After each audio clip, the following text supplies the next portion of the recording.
आप देख रहे हैं बेनिफिट टीवी।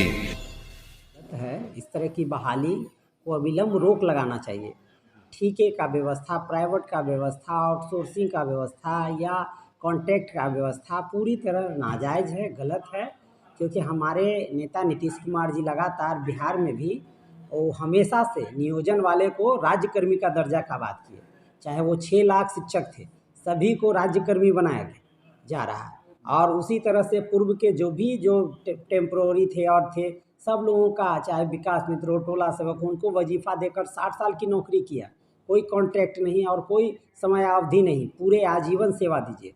इस तरह से बढ़ावा देने की ज़रूरत है और उस दिशा में हम लोग काम कर रहे हैं। क्या लग रहा है टोला सेवक और जो इस लोग का जो मानदेय बढ़ा है और बाकी कई लोग हैं रात्रि प्रहरी या और भी है, बाकी सब लोग हैं जैसे एबीएस हैं और ग्राम कचहरी के सचिव हुए, टोटल चीज हुए, सभी स्तरों पे जो विभिन्न जो स्तर पे जो काम कर रहे हैं लोग, जो कॉन्ट्रेक्चुअल थे, उन लोगों के नियोजन समायोजन में या उनको एडजस्टमेंट की प्रक्रिया चल रही है। उनकी समय समय पर वेतन का जो मानदेय है उसको भी लगातार वृद्धि किया गया।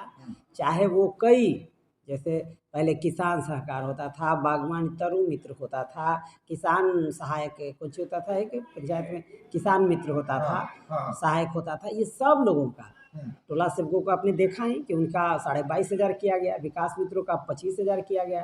तो ये लगातार से उनकी किया जा रहा है। उनको भी पीएफ कट रहा है, उनका भी जमा हो रहा है, उनका भी सर्विस का जो प्रावधान है उसका लाभ मिल रहा है। सर केंद्र सरकार के बारे में आप क्या कहिएगा? केंद्र सरकार ने हर विभाग में आउटसोर्सिंग से लोगों को खास करके 4 ग्रेड में रखती है। केंद्र सरकार के बगल में यूपी गवर्नमेंट को देख लीजिए, जहां 5 सालों से पारा और कौन शिक्षक धरना पे बैठे हैं, उनको आज तक बहाली का प्रमाणित नहीं हुआ।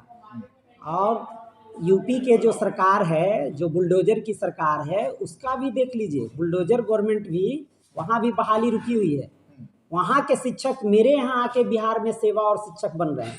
ये एक बड़ी बात है, ये आसान नहीं कहिए। और दूसरी चीज़, केंद्र की सरकार की रवैया इतनी माने घिनौनी है, जो लगातार विश्वविद्यालय सेंट्रल 50 को यूनिवर्सिटी है और 50 यूनिवर्सिटी में जो हमारा बैकलॉग था, जो एससी एसटी का संख्या था, जो ओबीसी का संख्या था, जो माइनॉरिटी का संख्या था, अल्पसंख्यक का, किसी को शिक्षक बहाली नहीं किया साहब। वहाँ सीधा सीधी आप देखे होंगे जो अभी घटनाक्रम हुआ है, और वो लगातार वहाँ पढ़ा रहे थे 14 वर्षों से, और उनका सेवा क्या किया गया? उनको नहीं लिया गया। लेकिन उनका मेरिट नंबर कितना पे 96 मेरिट है, और उनसे कम मेरिट वाला 60 नंबर मेरिट वाला को सेवा योगदान दिया गया। तो ऐसे लोग को मैं निंदा करता हूँ। भारत सरकार के ये लोग लगे हुए हैं कि एससी एसटी ओबीसी अल्पसंख्यक को सेवा नहीं मिले। तो हम लोग घोर निंदा करते हैं केंद्र सरकार की ऐसी नीतियों का, कि जहां भेदभावपूर्ण मेरिट को तरजीह नहीं दे करके उन लोग भाई भतीजावाद का तरजीह दे रहा है।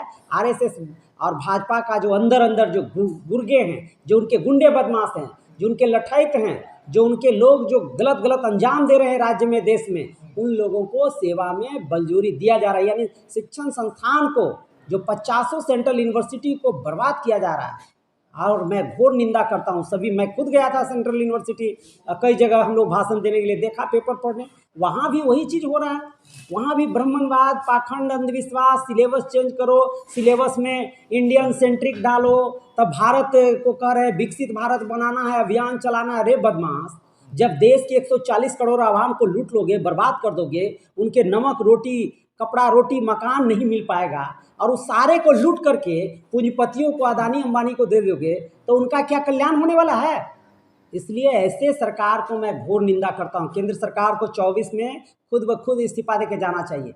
जो व्यक्ति अपनी पत्नी को नहीं कल्याण कर सका, जो महिलाओं को आरक्षण लाया। सवाल ये है कि सर अभी हाल फिलहाल में डॉक्टर लक्ष्मण जो दिल्ली यूनिवर्सिटी के प्रोफेसर थे, जी, उनको हटा दिया गया है। हाँ सर, तो ये तो बताया ही, आपका सवाल बताया कि लक्ष्मण यादव पिछले 14 सालों से सेवा दे रहे थे, 2010 से 9 से लगातार 14 बरस, जो उतना एक्सपीरियंस गेन किया, टॉप क्लास का टीचर था, इलाहाबाद सेंट्रल यूनिवर्सिटी का पढ़ा हुआ, मेरिट में गोल्ड मेडलिस्ट था, और 14 साल का एक्सपीरियंस था। उसका मेरिट जो एपीआई बनता है उसमें 96% नंबर हो गया, और उससे कम जो डल था, उसे जो 60% भी नंबर नहीं लाया, उसका चयन करके उन्होंने मेरिट को जूता मारा है, मेरिट को बर्बाद करने का एक सुंदर उदाहरण बताया। और ना केवल लक्ष्मण यादव, इसके अलावा कई जगह राज्य में, देश में घोर भेदभाव हो रही है। अगर जो निजीकरण की प्रक्रिया केंद्र सरकार कर रही है, चाहे विश्वविद्यालय हो, चाहे रेलवे हो, चाहे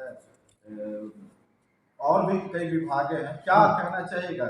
युवाओं के लिए सही है? एकदम नहीं है। युवाओं के माने क्या कहते हैं, उनके फटे पांव पे आग रख रहा है, नमक खून के आंसू रुला रहा है। उन्होंने कहा था 2 करोड़ रोजगार देंगे हर साल, पिछले 10 साल अब होने वाला है, उसके मुताबिक 20 करोड़ रोजगार होता है, इन्होंने 10 लाख नौकरी दिया। बोले कि स्किल डेवलप करा। अरे कैसा डेवलपमेंट भाई, वैसा स्किल डेवलपमेंट कर कर करके आपने यहाँ के 140 करोड़ आवाम के युवाओं को लूटा। 60% युवा आज बेरोजगार हो रहा है। 60% युवा 2-2 रोटी या 2-2 जगह रोजगार के लिए भटक रहा है। उनके राज्य के लोग बिहार में आके नौकरी खोज रहा है, फार्म भर रहा है, शिक्षक बन रहा है, और वो बुलडोजर बाबा को गाली बक रहा है। तो बोले कि स्किल डेवलप करिए, नौकरी देने वाला बनिए, नौकरी लेने वाला नहीं। अरे भाई नहीं, नौकरी देने का ये सब बहाना है। ये लोग बंदर बांट कर दिया है, ये पूंजीपतियों के हाथ में देश को बेच दिया है। 2 ही देश चला रहा है, अदानी और अंबानी।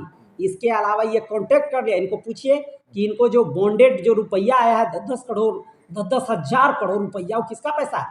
ये सब के सब अंदर से अंदर जो दलाली किया है इन लोगों ने प्राइवेट के हाथ देश का पूरा संपत्ति दे दिया, और उसके अंदर के पॉकेट से इनको 10,000 का चेक दे दिया। सुप्रीम कोर्ट बताने के लिए बोला तो क्यों नहीं बता रहा है ये लोग? आपने बोला गोपनीय बॉन्ड को क्यों नहीं बता रहा है कि किसने पैसा दिया और क्यों दिया आपको? 10 हजार करोड़ रुपया जो काला धन दिया है अंदर अंदर, मोदी सरकार को खुलासा करे। सुप्रीम कोर्ट तो पूछ रही है, क्यों नहीं जवाब देता है ये? तो क्या लगता है, सरकार युवाओं के हित में कोई अच्छा निर्णय ले पाएगी? एकदम ले पाएगी। 2024 में युवा बटन दबाएगा, इसका सफाया होगा। क्यों नहीं है? हाँ एकदम होगा, क्योंकि ईवीएम में इसकी प्राण घुसा हो। ईवीएम पे भी लोग के सवाल उठाया, ईवीएम क्यों नहीं बदलवा देते? अरे ईवीएम बदलने के लिए युवा और देश सब तैयार हो रहा है। अब इनकी कुछ चलने वलने वाला नहीं है। ऐसे लोगों की सफाया होने जा रहा है, आप जान लीजिए। 2024 में तो सफाया होगा, ईवीएम भी हटेगा। कितना खुश है केंद्र सरकार? युवा एकदम नाखुश है, रो रहा है। विश्वविद्यालय में रहते हैं। मैं जा रहा हूँ, युवा रो रहा है, बेरोजगारी के दर ठोकरे खा रहा है। उसको बताइए कॉन्ट्रैक्ट पर 10,000 5,000 में रखने का बात हो रहा है, कौन युवा का पेट भरेगा? इसलिए युवा रो रहा है। युवा का आंसू का आह लगेगा मोदी जी को, जो अपनी पत्नी को नहीं संरक्षण दे सका, वो देश को क्या देगा? आधी आबादी महिला को कहा था कि हम आरक्षण लाएंगे, बिल लाया अभी, कहता है लागू होगा 28 में, तब तक जिंदा रहेगा। उसके बाद कहता है देश विकसित होगा 1947 में। तो अभी तो छोड़ दो प्रधानमंत्री का पद। तुम जो 5 साल मांगा था, 5 साल की जगह जनता भी 5 साल दिया, 10 साल हो गया। आपने देश को तो लूट कर नया नारा सर आ रहा है इस बार फिर मोदी सरकार। अरे नहीं, मोदी अच्छे दिन आएंगे, मोदी जी जाएंगे, जैसे जाएंगे अच्छे दिन फिर से आएंगे। 300 रुपया में गैस मिलेगा, सब बड़े पैमाने पे नौकरी मिलेगा, रोजगार मिलेगा। 200 रुपया गैस पे कम हुआ। अरे वो 200 रुपया अभी कम हुआ है। 24 जैसे ही चुनाव पार करेगा 1500 से 2000 मिलेगा। हम भी मिलेंगे, आप भी मिलिएगा, देख लीजिएगा। क्योंकि ये लोग चुनावी वो कर रहा है, किसान के खाते में 6,000 रुपया दे रहे हैं। अरे जो युवा बेरोजगार भटक रहा है, उसके लिए क्या कर रहे हो? महंगाई क्यों नहीं खत्म हो रहा है? नौकरी क्यों नहीं मिल रही? मैं डॉक्टर फुलेश मांझी, प्रदेश महासचिव जनता दल यू। आप देख रहे हैं बेनिफिट टीवी।